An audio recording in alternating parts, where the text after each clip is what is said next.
नमस्कार दोस्तों, आपके अपने YouTube चैनल स्टडी विद राज में आप सभी का स्वागत है। दोस्तों, आज के इस वीडियो में मैं आप लोगों को वर्तमान भारतीय समाज और प्रारंभिक शिक्षा विषय के कुछ अतिलघुत्तरीय प्रश्न बताऊंगा, जो कि परीक्षा की दृष्टि से बहुत ही महत्वपूर्ण है। तो इसके लिए मेरे वीडियो को इन तक देखिए और यदि वीडियो पसंद आए तो वीडियो को लाइक करें और इस चैनल पर नए हैं तो चैनल को सब्सक्राइब करें। तो चलिए देखते हैं आज का पहला क्वेश्चन। देखिए, आज का पहला क्वेश्चन है, महर्षि वेदव्यास ने शिक्षा के विषय में क्या कहा? महर्षि वेदव्यास ने शिक्षा के विषय में क्या कहा? तो देखिए, इसका आंसर हो जाएगा, महर्षि वेदव्यास का कथन है कि ज्ञान जीवन के सत्य का दिग्दर्शन ही नहीं करता, प्रत्युत वह व्यक्ति को बोलना, चलना, व्यवहार करना भी सिखाता है। महर्षि वेदव्यास का कथन क्या है कि ज्ञान जीवन के सत्य का दिग्दर्शन ही नहीं करता, उसके अलावा वह व्यक्ति को बोलना, चालना, व्यवहार करना भी सिखाता है। फिर देखिए, नेक्स्ट क्वेश्चन है, शिक्षा शास्त्री टी रेमंड के अनुसार शिक्षा क्या है? शिक्षा शास्त्री टी रेमंड के अनुसार शिक्षा क्या है? तो देखिए, इसका आंसर हो जाएगा, शिक्षा विकास का वह क्रम है जो बाल्यावस्था से परिपक्वावस्था तक चलता है तथा जिसमें मनुष्य आपको आवश्यकता अनुसार धीरे धीरे भौतिक, सामाजिक और आध्यात्मिक वातावरण के अनुकूल बना लेता है। फिर देखते हैं नेक्स्ट क्वेश्चन। तो देखिए, नेक्स्ट क्वेश्चन है, शिक्षा के उद्देश्य की क्या आवश्यकता है? शिक्षा के उद्देश्य की क्या आवश्यकता है? तो देखिए, इसका आंसर हो जाएगा, उद्देश्य एक पूर्वदर्शित लक्ष्य है जो किसी क्रिया को संचालित करता है अथवा व्यवहार को प्रेरित करता है। फिर देखिए, नेक्स्ट क्वेश्चन है, स्वस्थ शरीर में ही स्वस्थ मस्तिष्क होता है, यह कथन किसका है? बहुत ही इंपॉर्टेंट क्वेश्चन है ये।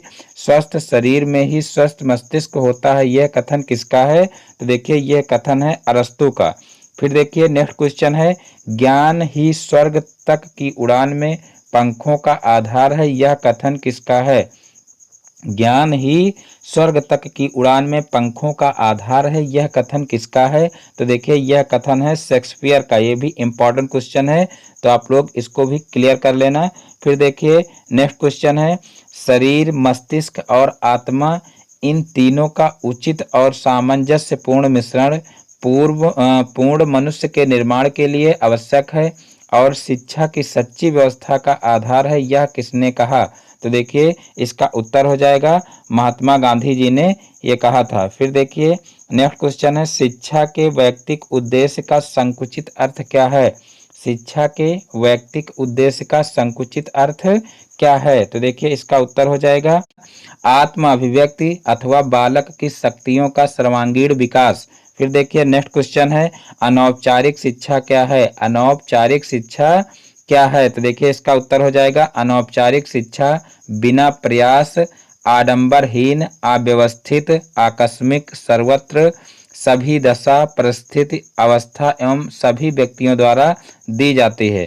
फिर देखिए, नेक्स्ट क्वेश्चन है, दूरस्थ शिक्षा के कितने घटक हैं? दूरस्थ शिक्षा के कितने घटक हैं?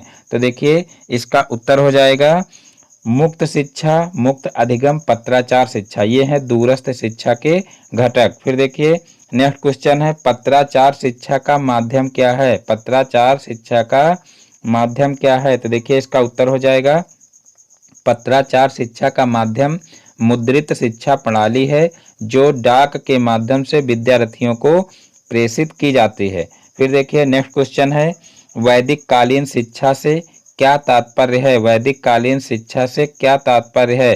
तो देखिए, इसका उत्तर हो जाएगा, वेद पर आधारित शिक्षा या गुरु के घर या कुल में प्राप्त की जाने वाली शिक्षा। वैदिक कालीन शिक्षा से क्या मतलब है? तो देखिए, वेद पर आधारित शिक्षा या गुरु के घर या कुल में प्राप्त की जाने वाली शिक्षा क्या कहलाती है? वैदिक कालीन शिक्षा कहलाती है।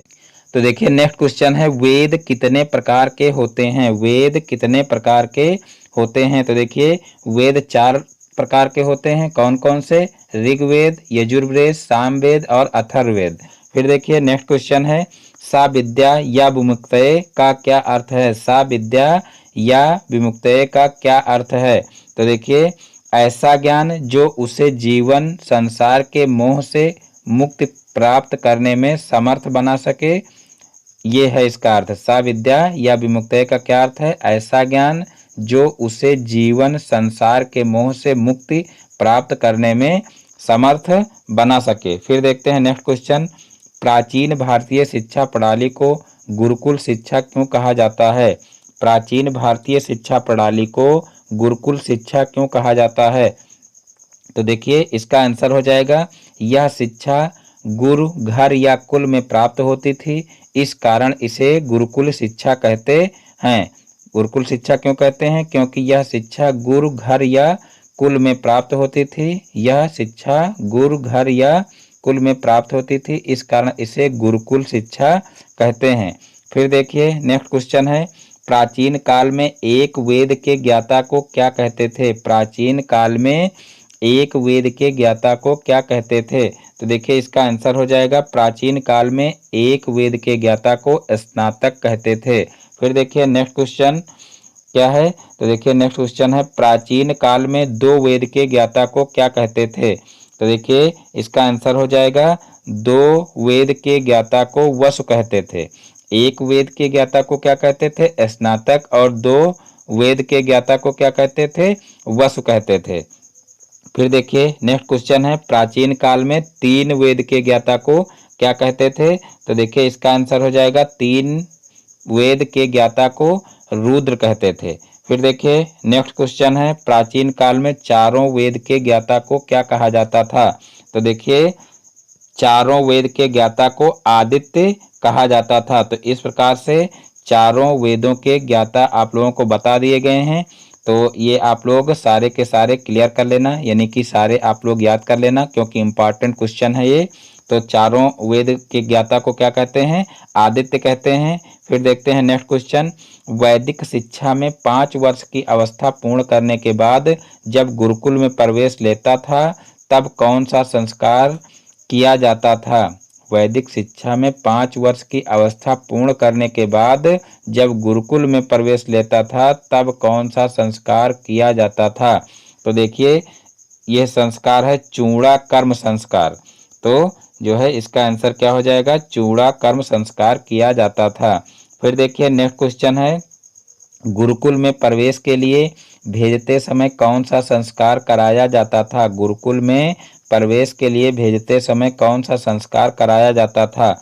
तो देखिए इसका उत्तर हो जाएगा, उपनयन संस्कार कराया जाता था। उपनयन संस्कार कराया जाता था। फिर देखिए नेक्स्ट क्वेश्चन है, देखिए उपनयन का शाब्दिक अर्थ क्या है? उपनयन का शाब्दिक अर्थ क्या है? तो देखिए इसका उत्तर हो जाएगा, उपनयन का शाब्दिक अर्थ है गुरु के पास ले जाना। उपनयन का क्या अर्थ है?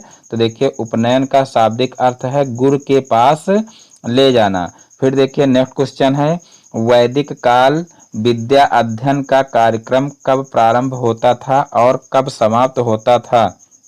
वैदिक काल विद्या अध्ययन का कार्यक्रम कब प्रारंभ होता था और कब समाप्त होता था? तो देखिए इसका उत्तर हो जाएगा, सामान्यतया शिक्षा सत्र की अवधि 1 वर्ष में 4.5 या 5 मास की होती थी। विद्या अध्ययन का कार्यक्रम श्रवण मास की पूर्णिमा को उपाक्रम समारोह से शुरू होता था और पौष मास की पूर्णिमा को छंद मास उत्सर्जनम समारोह से समाप्त होता था। फिर देखिए नेक्स्ट क्वेश्चन है, विद्यार्थी जीवन की समाप्ति पर कौन सा संस्कार होता था? तो देखिए विद्यार्थी जीवन की समाप्ति पर कौन सा संस्कार होता था? तो होता था समापवर्तन। देखिए समावर्तन संस्कार होता था। विद्यार्थी जीवन की समाप्ति पर कौन सा संस्कार होता था? तो समावर्तन संस्कार होता था। फिर देखिए नेक्स्ट क्वेश्चन है, डॉक्टर R.K. मुखर्जी ने बौद्ध शिक्षा के विषय में क्या कहा है? Doctor R.K. मुखर्जी ने बौद्ध शिक्षा के विषय में क्या कहा है? तो देखिए डॉक्टर R.K. मुखर्जी के मत में बौद्ध शिक्षा प्राचीन ब्राह्मणीय शिक्षा प्रणाली का एक परिवर्तित रूप था। फिर देखते हैं नेक्स्ट क्वेश्चन। तो देखिए नेक्स्ट क्वेश्चन है, बौद्ध शिक्षा की शिक्षण विधि क्या थी? बौद्ध शिक्षा की शिक्षण विधि क्या थी? तो देखिए इसका उत्तर हो जाएगा मौखिक। फिर देखिए नेक्स्ट क्वेश्चन है, इस्लाम धर्म में शिक्षा का क्या महत्व था? इस्लाम धर्म में शिक्षा का क्या महत्व था? तो देखिए इसका उत्तर हो जाएगा इस्लाम धर्म में शिक्षा का विशेष महत्व था। मोहम्मद साहब कहा करते थे, दान में सोना देने की अपेक्षा अपने बच्चों को शिक्षा देना श्रेष्ठ है। फिर देखिए नेक्स्ट क्वेश्चन है, हुमायूं नामा किसने लिखा था? हुमायूं नामा किसने लिखा था? तो देखिए इसका उत्तर हो जाएगा बाबर की पुत्री गुलबदन बेगम ने हुमायूं नामा लिखा था, जो एक श्रेष्ठ ऐतिहासिक ग्रंथ कहा जाता है। फिर देखिए नेक्स्ट क्वेश्चन है, मकतब में प्रवेश की आयु क्या होती थी? मकतब में प्रवेश की आयु क्या होती थी? तो देखिए इसका आंसर हो जाएगा मकतब की प्रवेश की आयु 4 से 5 वर्ष होती थी। मकतब में प्रवेश की आयु क्या होती थी? 4 से 5 वर्ष होती थी। फिर देखिए नेक्स्ट क्वेश्चन है, प्रवेश के समय कौन सा संस्कार किया जाता था? प्रवेश के समय कौन सा संस्कार किया जाता था? तो देखिए बिस्मिल्लाह संस्कार जो है किया जाता था। इसमें बालक 4 वर्ष 4 माह और 4 दिन का होता था। प्रवेश के समय कौन सा संस्कार किया जाता था? तो बिस्मिल्लाह संस्कार किया जाता था और इसमें बालक 4 वर्ष 4 माह और 4 दिन का होता था।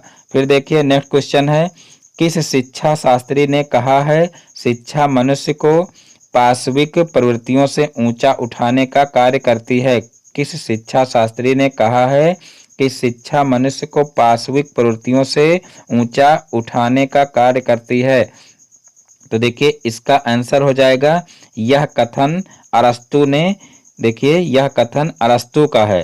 फिर देखिए नेक्स्ट क्वेश्चन है, देखिए इवैल्यूएशन और एजुकेशन थ्योरी, इवैल्यूएशन और एजुकेशन थ्योरी नामक पुस्तक के लेखक कौन हैं? तो देखिए इस पुस्तक के लेखक हैं एडम्स। इस पुस्तक के लेखक कौन हैं? एडम्स हैं। इवैल्यूएशन ऑफ एजुकेशन थ्योरी नामक पुस्तक के लेखक कौन हैं? तो हो जाएगा एडम्स। फिर देखिए नेक्स्ट क्वेश्चन है, जॉन एडम्स ने शिक्षा की प्रक्रिया के क्या 2 आधारभूत स्तंभ बताए हैं? जॉन एडम्स ने शिक्षा की प्रक्रिया के क्या 2 आधारभूत स्तंभ बताए हैं?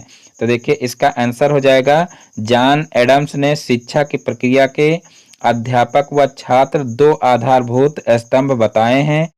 तो देखिए नेक्स्ट क्वेश्चन है, शिक्षा की प्रक्रिया में समाज का महत्वपूर्ण स्थान होता है, यह कथन किसका है? शिक्षा की प्रक्रिया में समाज का महत्वपूर्ण स्थान होता है, यह कथन किसका है?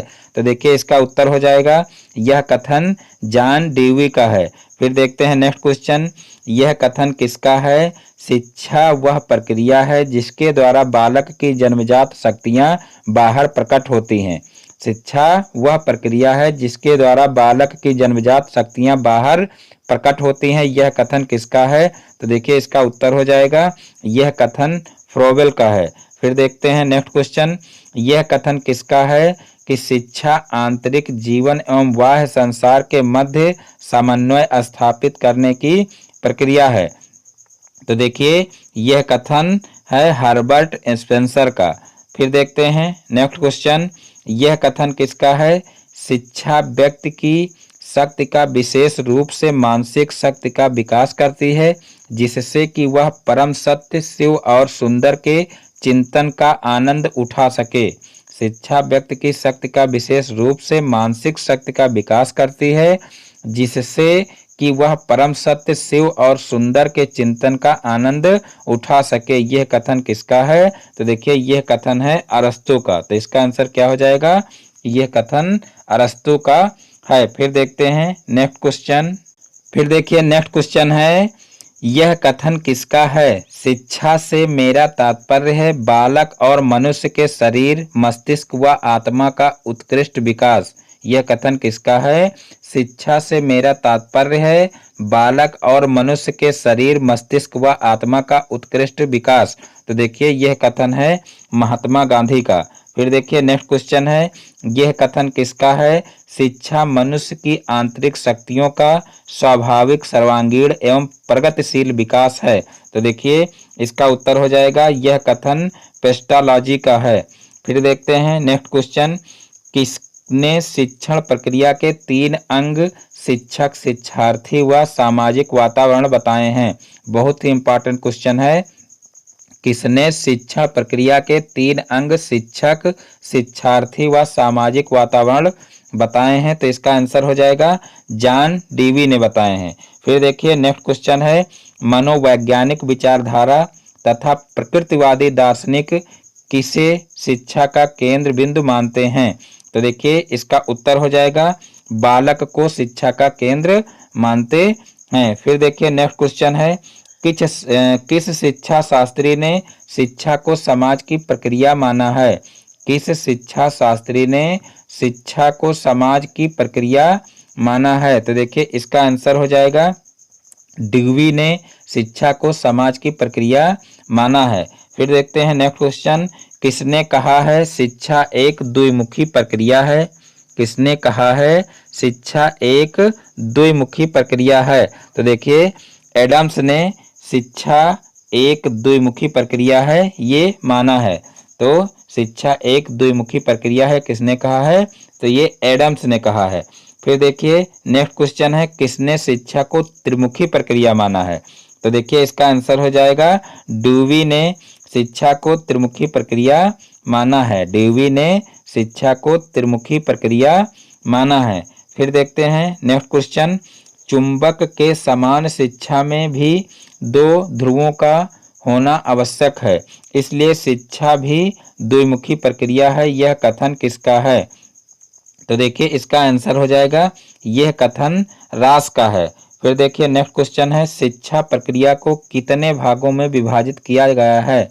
शिक्षा प्रक्रिया को कितने भागों में विभाजित किया गया है?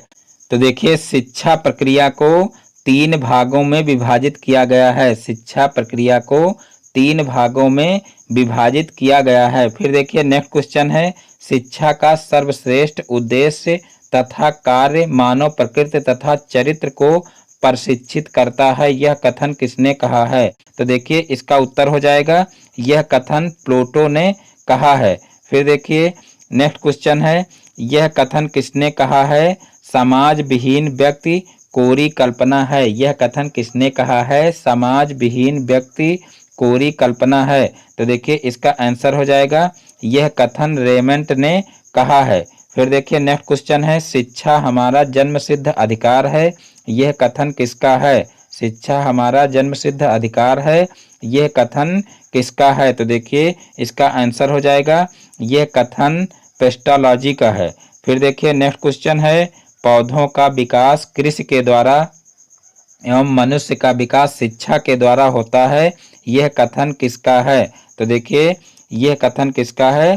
तो यह कथन है लॉक का। तो इस प्रकार से अब नेक्स्ट क्वेश्चन देखते हैं। तो देखिए नेक्स्ट क्वेश्चन है, शिक्षा में अध्यापक विद्यार्थी के साथ साथ पाठ्यक्रम भी सम्मिलित किया जाता है। शिक्षा में अध्यापक विद्यार्थी के साथ साथ पाठ्यक्रम को भी सम्मिलित किया जाता है, क्योंकि पाठ्यक्रम के अभाव में शिक्षण कार्य पूर्ण नहीं हो सकता है, यह कथन किसका है? तो देखिए इसका आंसर हो जाएगा यह कथन जॉन डीवी का है। फिर देखिए नेक्स्ट क्वेश्चन है, मानव जीवन के कौन से 2 पक्ष हैं? मानव जीवन के कौन से 2 पक्ष हैं? तो देखिए इसका उत्तर हो जाएगा प्रथम शारीरिक, द्वितीय सामाजिक और तृतीय क्या हो जाएगा? सांस्कृतिक। फिर देखिए नेक्स्ट क्वेश्चन है, जो विचार जीवन निर्माण, मनुष्य निर्माण तथा चरित्र निर्माण में सहायक हो उन्हें ही शिक्षा की संज्ञा दी जा सकती है। तो देखिए यह कथन किसका है? तो यह कथन स्वामी विवेकानंद का है। फिर देखिए नेक्स्ट क्वेश्चन है, किसने लिखा है, संगमरमर के पत्थर के लिए जो महत्व मूर्तिकार है वही महत्व आत्मा के लिए शिक्षा का है? तो देखिए इसका आंसर हो जाएगा कि यह कथन एडिसन ने कहा है। फिर देखिए नेक्स्ट क्वेश्चन है, बालक के विकास की कितनी अवस्थाएं होती हैं? बालक के विकास की कितनी अवस्थाएं होती हैं? तो देखिए इसका आंसर हो जाएगा 3। फिर देखिए नेक्स्ट क्वेश्चन है, शिक्षा की संपूर्ण प्रक्रिया का उद्देश्य, शिक्षा की संपूर्ण प्रक्रिया का उद्देश्य विकास या उन्नति है, यह किस दार्शनिक ने कहा? तो देखिए इसका आंसर हो जाएगा जॉन डीवी ने कहा। फिर देखिए नेक्स्ट क्वेश्चन है, जॉन डीवी ने कौन सी पुस्तक लिखी? जॉन डेवी ने कौन सी पुस्तक लिखी? तो देखिए इसका आंसर हो जाएगा जॉन डेवी ने डेमोक्रेसी एंड एजुकेशन पुस्तक लिखी है। फिर देखते हैं नेक्स्ट क्वेश्चन। तो नेक्स्ट क्वेश्चन है शिक्षा के कार्य उत्तम नैतिक चरित्र का विकास करना है, यह किस दार्शनिक ने कहा? तो देखिए इसका आंसर हो जाएगा हर्बर्ट ने कहा है। फिर देखिए नेक्स्ट क्वेश्चन है भारतीय संस्कृति की प्राचीन काल से किसमें आस्था रही है? भारतीय संस्कृति की प्राचीन काल से किसमें आस्था रही है? तो देखिए इसका उत्तर हो जाएगा वसुधैव कुटुंबकम में आस्था रही है। तो देखिए नेक्स्ट क्वेश्चन है शिक्षा व आर्थिक मूल्य नामक पुस्तक किसने लिखी? तो देखिए इसका आंसर हो जाएगा प्रोफेसर बागले ने लिखी है। शिक्षा व आर्थिक मूल्य नामक पुस्तक किसने लिखी? तो प्रोफेसर बागले ने लिखी है। फिर देखते हैं नेक्स्ट क्वेश्चन शिक्षा वह प्रक्रिया है जो मानव को पाशविक प्रवृत्तियों से ऊंचा उठाती है, यह किस दार्शनिक ने कहा? तो देखिए यह अरस्तू ने कहा है। फिर देखते हैं नेक्स्ट क्वेश्चन शिक्षा का मानव जीवन के लिए महत्वपूर्ण कार्य क्या है? शिक्षा का मानव जीवन के लिए महत्वपूर्ण कार्य क्या है? तो देखिए इसका आंसर हो जाएगा बालकों का चारित्रिक विकास करना। फिर देखते हैं नेक्स्ट क्वेश्चन मानव के समस्त कार्य किसके अधीन होते हैं? मानव के समस्त कार्य किसके अधीन होते हैं? तो देखिए इसका उत्तर हो जाएगा मूल प्रवृत्तियों के अधीन होते हैं। फिर देखते हैं नेक्स्ट क्वेश्चन किसी भी राष्ट्र की उन्नति एवं संपन्नता किस पर निर्भर करती है? किसी भी राष्ट्र की उन्नति एवं संपन्नता किस पर निर्भर करती है? तो देखिए इसका उत्तर हो जाएगा शैक्षिक स्तर पर निर्भर करती है। तो इस प्रकार से आज के सारे क्वेश्चन समाप्त होते हैं। मैं उम्मीद करता हूं कि वीडियो आप लोगों को पसंद आया होगा। वीडियो पसंद आया हो तो वीडियो को लाइक करें और ये चैनल पर नए हैं तो चैनल को सब्सक्राइब करें और बेल आइकन को भी प्रेस कर लें, जिससे हमारे आगे आने वाले वीडियो का नोटिफिकेशन आपके मोबाइल पर सबसे पहले पहुंचे। फिर मिलते हैं अपने नेक्स्ट वीडियो में एक नए टॉपिक के साथ में। तब तक के लिए जय हिंद, वंदे मातरम।